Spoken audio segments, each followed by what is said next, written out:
जहां सैयदना जिब्राइल भी आते थे तो अपनी निगाहें झुका के आते थे, जहां पर बड़े बड़े उलमा, फुज़ला, मुहद्दिसीन, सुलहा जाते थे तो रोते हुए जाते थे। आज उस सरजमीन पर पिछले हफ्ते कंजरियों को नचाया गया है, इंडिया से सलमान खान को बुला के नचवाया गया है, वहां पर गाने हुए, मस्जिद नबवी को बंद किया, मास्क लगाए बगैर तुम जा नहीं सकते हो, खाना काबा में तुम वैसे जा नहीं सकते हो, इमाम काबा भी पता नहीं किधर चला गया जो स्प्रे कर रहा था खाना काबा को कि कोरोना आ गया, दूर दूर हो जाओ, इकट्ठा कोई नहीं हो सकता। उधर कोरोना है और इधर 1 लाख बंदा खड़ा होके कंजरियों के साथ नाच रहा है, सेल्फियां बनवा रहा है। कहां था कोरोना?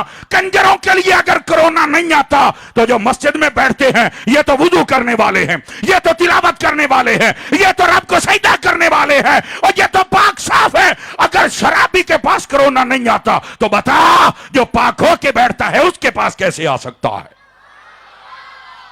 लेकिन हमारी कौम को यह बात कैसे समझ आएगी? हमारी कौम को यह बात नहीं समझ आएगी। हजरत, यह दुनिया बड़ी तेजी से बदल के किसी और की गोद में जा रही है। यह है आले सऊद का मुनाफिकाना चेहरा जो आपके सामने आ गया है, सिर्फ अपनी कुर्सी बचाने के लिए यह काम कर रहे हैं।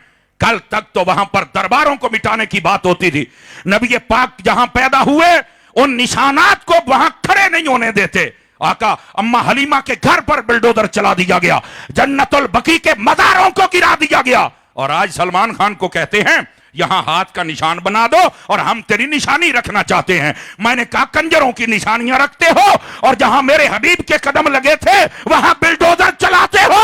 ओए जालिमो, तुम्हें ये कुछ नहीं दे सकते, अगर देंगे तो मोहम्मद मुस्तफा अता करेंगे।